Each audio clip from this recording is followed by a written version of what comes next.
साथियों, आप सभी का स्वागत है आपका अपना YouTube channel student teaching group पे।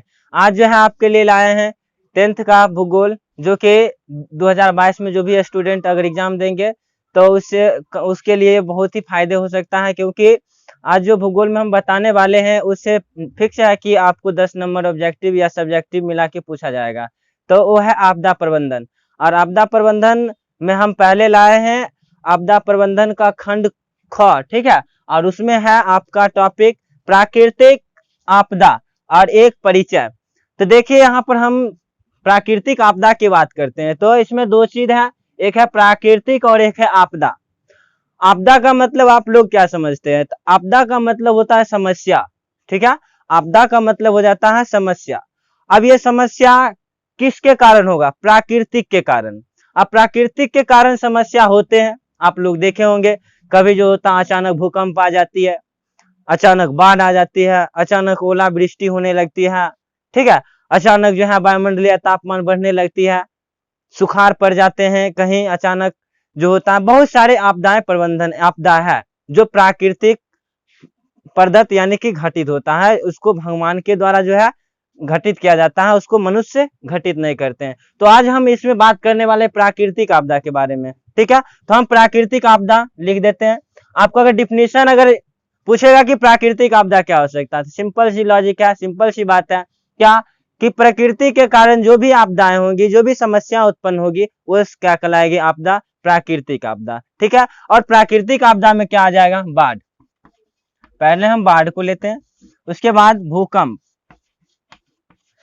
उसके बाद ले लेते हैं सुनामी, उसके बाद ले लेते हैं चक्रवात, ठीक है। उसके बाद ले लेते हैं सुखाड़, उसके बाद ले लेते हैं बाढ़। प्राकृतिक आपदा में और आ सकता है चक्रवात हो गया, भूकंप हो गया, सुनामी हो गया, ठीक है। उसके बाद जो है अत्यधिक बारिश आ जाएगा तो बाढ़ आ जाएगी। तो ये सब जो है मान लो कि प्राकृतिक आपदा है। अब यहाँ से आपको पूछा क्या जाएगा? तो इसमें जो है ऑब्जेक्टिव आपसे पूछा जाएगा, तब ऑब्जेक्टिव कैसा रहेगा वो हम बतलाएंगे, ठीक है। तो देखो, पहले बाढ़ आया तो बाढ़ जो होता है कहेगा कि आपके बिहार में या भारत में, ठीक है। ऐसे तो बिहार से ही पूछा जाता है कि बिहार में सबसे बाढ़, सबसे विनाशकारी बाढ़, सबसे ज्यादा खतरनाक बाढ़ कब आया, ठीक है। तो बिहार में जो है सबसे ज्यादा खतरनाक, बिहार में सबसे खतरनाक जो बाढ़ आया है 2008 का, ठीक है। 2008 ईस्वी में क्या हुआ कि बिहार में एक बाढ़ आया जो बहुत ही विनाशकारी है। और वो कब आया? तो 2008 में, 2008 में आया। और बिहार की स्थिति जो है एकदम बेहतर खत्म हो गया, क्योंकि बाढ़ के कारण जो होता है जान माल की क्षति होती है, घर की क्षति हो जाती है, जितने मनुष्य मर जाते हैं, पशु मर जाते हैं, यानी बहुत सारे क्षति हो जाती है, जिसके कारण हमारे बिहार क्या होता है कि बार बार पिछड़े हो जाते हैं। आप एक क्वेश्चन सुनते होंगे कि बिहार हमारा पिछड़े है। पिछड़े होने का कारण है, बहुत सारे कारण है, जिसमें शिक्षा आ जाता है, उसमें एक कारण बाढ़ भी है। अगर बाढ़ बिहार में नहीं आए तो हमारा बिहार भी एक उन्नत बिहार होगा, विकासशील बिहार होगा, विकसित होगा। लेकिन बिहार में बाढ़ आने के कारण हमारे बिहार जो है पिछड़ जाते हैं। और भी वो भी कौन से बिहार? तो हमारे उत्तरी बिहार, उत्तरी बिहार जो है खास करके ज्यादा प्रभावित होते हैं, क्योंकि उत्तरी बिहार में कोसी नदी है, गंडक नदी है, ठीक है। और जिसके कारण क्या होते हैं कि हमारे उत्तरी बिहार जो होता है एकदम क्षतिग्रस्त होता है और बाढ़ से, क्योंकि कोसी नदी एक जो है ऐसा है नदी जो मार्ग बहुत बदलती है। आपसे पूछा जाएगा कि ऐसे नदी का नाम बताओ जिसका जो होता है रास्ता जो होता है वो बदलते रहता है, ठीक है। कभी चलेगा, मान लीजिए कि इस दिशा में जा रही है, अचानक जो है इस दिशा में मुंह मोड़ लेगा। यानी कि कोसी नदी की जो धारा है वो हमेशा बदलती रहती है। यही कारण है कि एक क्वेश्चन यहाँ से बहुत ही आता है, अच्छा क्वेश्चन है, और पूछा भी जाता है क्या? बिहार की शोक किस नदी को कहते हैं? बिहार का शोक, ठीक है। सोरो ऑफ बिहार किसको कहते हैं? यानी कि स्वरूप विहार किस नदी को कहते हैं, तो यह नदी हो जाती है कोसी नदी, जो कि बहुत ही इंपोर्टेंट क्वेश्चन है कि बिहार का स्वरूप विहार किस नदी को कहते हैं, तो है कोसी नदी। ठीक है, तो कोसी नदी के बारे में जान गए, एक ऑब्जेक्टिव आपका क्लियर हो गया, फिक्स कर लो, 1 नंबर आएगा। ठीक है, और कौन सा क्वेश्चन, तो बिहार का शोक किस नदी को कहते हैं, तो कहते हैं कौन सी, तो कोसी नदी को। ठीक है, आगे आ जाओ, अगर एक्स्ट्रा जान ले तो बंगाल का शोक किस नदी को कहते हैं, बंगाल का शोक, स्वरूप बंगाल। ठीक है, ये बंगाल का शोक किस नदी को कहते हैं, तो है दामोदर नदी। ठीक है, आप 2 यहां से ऑब्जेक्टिव क्लियर कर लिए, क्या चीज कि बंगाल का शोक किस नदी को कहते हैं, दामोदर नदी को, और बिहार का शोक किसको कहते हैं, तो कोसी नदी को स्वरूप विहार कहते हैं, क्योंकि ये जो होता बहुत ही खतरनाक होती है बिहार में, ये जो होता बहुत क्षति करती है, इसलिए इसको स्वरूप विहार कहते हैं।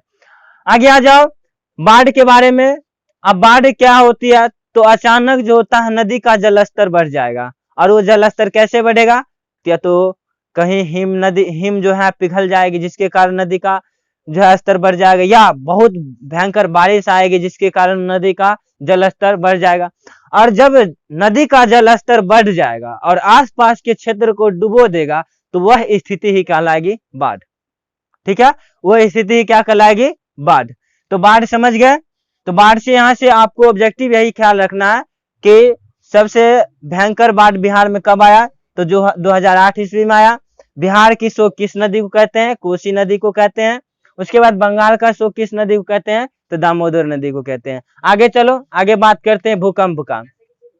अब ये भूकंप क्या होती है, आप भूकंप का डिफिनीशन क्या दे सकते हैं, तो भूकंप का डिफिनीशन जो होता है, ये अचानक हलचल के कारण होता है। आप पढ़े होंगे कि जब पृथ्वी के अंदर जो होता है प्लेट होते हैं, और वो प्लेट जब क्या होती है कि अचानक उसमें कुछ गड़बड़ी आ जाती है, अचानक जो है वो जो है एक दूसरे प्लेट से टक्कर खा जाती है, जिसके कारण कंपन उत्पन्न होता है, और उसी कंपन को हम क्या कहते हैं, भूकंप। ठीक है, उस कंपन को हम क्या कहेंगे, भूकंप। अब जो है आप लोग भूकंप के पर एक गाना भी सुने होंगे, 2012 में आयल बा भूकंप ना, तो 2012 में जो है आया भूकंप, लेकिन उसका जो है उतना प्रभाव नहीं पड़ा। लेकिन सबसे ज्यादा खतरा, सबसे ज्यादा विनाशकारी भूकंप कब आया, तो ये आप याद रखना, बिहार में सबसे विनाशकारी भूकंप आया है 1934 ईस्वी में। आप ख्याल कर लेना, आप याद कर लेना इसको, क्या चीज, तो बिहार में सबसे विनाशकारी भूकंप कब आया, 1934 ईस्वी में आया है। तो भूकंप की परिभाषा समझिए क्या, कि पृथ्वी के अचानक हलचल या गड़बड़ी के कारण, या प्लेट आपस में टकरा जाए, जिसके कारण क्या होगा कि वह कंपन उत्पन्न करेगा, और कंपन को ही क्या बोलेंगे, भूकंप। अब यहाँ से उत्पन्न होता है कि हम भूकंप को कैसे जांच लेते हैं कि ये भूकंप आया है इतने तेज गति से, कहता नहीं इतना पॉइंट तीव्रता से भूकंप आया, तो उसको मापने की इकाई क्या है, तो देखो भूकंप की मापने की जो स्केल है, स्केल की बात करें तो वो है रिएक्टर स्केल। ठीक है, आप याद कर लेना कि कहेगा कि भूकंप की तीव्रता को मापने के लिए किस स्केल का यूज करेंगे, तो वह स्केल कौन सा है, वो है रिएक्टर स्केल। रिएक्टर स्केल के द्वारा जो है भूकंप की तीव्रता मापी जाती है। ठीक है, अब यहां से स्केल है तो कहेगा भूकंप जो है किस यंत्र से मापा जाएगा, भूकंप का जो यंत्र का नाम है, उस यंत्र का नाम है क्या, सिस्मोग्राफ। ठीक है, कौन सा नाम है, सिस्मोग्राफ। ये सिस्मोग्राफ यंत्र है, जिसके कारण क्या होता है कि भूकंप का जो मापन किया जाता है, वो यंत्र का नाम है सिस्मोग्राफ, और उसकी तीव्रता कितनी है, उसकी तीव्रता को मापने के लिए स्केल यूज करते हैं, और वो कौन सा स्केल है, तो रिएक्टर स्केल। और यहाँ से एक क्वेश्चन बन जाएगा कि जैसे अध्ययन वाले में पढ़े होंगे कि जो होता है कवक का अध्ययन, शैवालों का अध्ययन, फूलों का अध्ययन। ठीक है, तो ये सब अध्ययन पढ़े होंगे, तो उस अध्ययन में यहाँ पर एक अध्ययन और आ जाता है कि भूकंपों का अध्ययन क्या कहलाता है, तो भूकंपों का अध्ययन सुन लो, सिस्मोलॉजी कहलाता है। ठीक है, सिस्मोलॉजी। सिर्फ सिस्मोग्राफ में ग्राफ के जगह पर क्या कर देना, लॉजी लगा देना और हो जाएगा भूकंपों का अध्ययन। तो ये जो है कुछ ऑब्जेक्टिव क्वेश्चन यहाँ पर हमको भूकंप से बन गया। क्या क्या बन गया, तो सबसे विनाशकारी भूकंप कब आया बिहार में, 1934 में, ठीक है। लेकिन 2012 में भी झटका लगा। सिस्मोग्राफ जो है एक यंत्र है जिसके द्वारा भूकंप को मापते हैं, और रिएक्टर स्केल क्या है, तो भूकंप की तीव्रता को मापने की इकाई है। उसके बाद भूकंप का जो अध्ययन है वो क्या कहलाता है, तो सिस्मोलॉजी कहलाता है। तो आशा है कि आप ये सीख गए हैं। आगे हम चलते हैं किसके बारे में, सुनामी के बारे में। और ये रख लेना, ये सुनामी क्या होती है, इससे भी आपको पूछा जाएगा। चलो सुनामी आप समझते हैं, सुनामी क्या होता है। ये जो चैप्टर है एक परिचय है, और परिचय के तौर पर ही इसको लेना, ये बोझ नहीं समझना, ठीक है।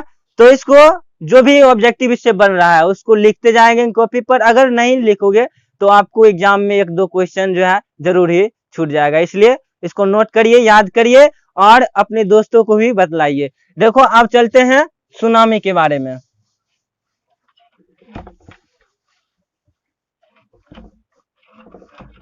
अब देखो ये क्या है, सुनामी। अब कहेगा कि आपसे पूछ लिया जाएगा कि ये सुनामी आखिर क्या वाला है, सुनामी होती क्या है। देखो सुनामी भी एक प्रकार का भूकंप है, सुनामी भी एक प्रकार की भूकंप है, लेकिन अंतर बस इतना ही है कि भूकंप जो होता है स्थल वाले भागों में आता है, लेकिन सुनामी जो होता है वह समुद्री वाले भागों में आता है। यही एक अंतर है, यानी कि यह समुद्र की तली में आता है। एक अंतर क्या है सुनामी का और भूकंप में, कि भूकंप जो है स्थल वाले भागों पे आती है, स्थल को खतरा करती है, लेकिन सुनामी का अंतर यह है कि यह जो है समुद्र की तली में आता है। आपको ऑब्जेक्टिव यहां से क्या पूछेगा कि सुनामी कहाँ उत्पन्न होती है। ऑप्शन दे देंगे आपको, स्थल पे, स्थल यानी कि आप इसको दे देंगे समुद्र के तली वाले भागों में, तो वहां पर आपको कहीं नहीं लगाना है, आपको सिर्फ लगाना है समुद्र की तली में। यानी कि समुद्र के तली में जब भूकंप आएगा तो उसको क्या बोलेंगे, सुनामी। समझ रहे हो मेरे बातों को, आप लोग समझिए, ठीक है। भूकंप कहेंगे कि स्थल वाले भागों में जो आएगा उसको भूकंप बोलेंगे, लेकिन सुनामी आएगा समुद्र की तली में। जब भूकंप उत्पन्न होगा, भूकंप जब उसकी तली में आएगा, उसके पानी को हलचल करेगा और आसपास की जो समुद्री इलाके हैं उस सब को डुबो देगा, और उससे क्या होगा, आसपास के लोगों को क्षति होगी। तो वह जो भूकंप है वह सुनामी कहलाएगी। तो आपको ऑब्जेक्टिव क्या पूछेगा कि सुनामी कहाँ उत्पन्न होती है, आपको ऑप्शन में दे देगा यही सब। तो आपको कहीं नहीं लगाना है, सीधा चीज देखना है ऑप्शन में कि समुद्र की तली जहां पे है वहीं पे हम क्या लगा देंगे, ठीक। आपका ऑब्जेक्टिव क्या हो जाएगा, क्लियर, सही हो जाएगा एकदम। तो ये हो गया सुनामी से एक ऑब्जेक्टिव और सुनामी की परिभाषा।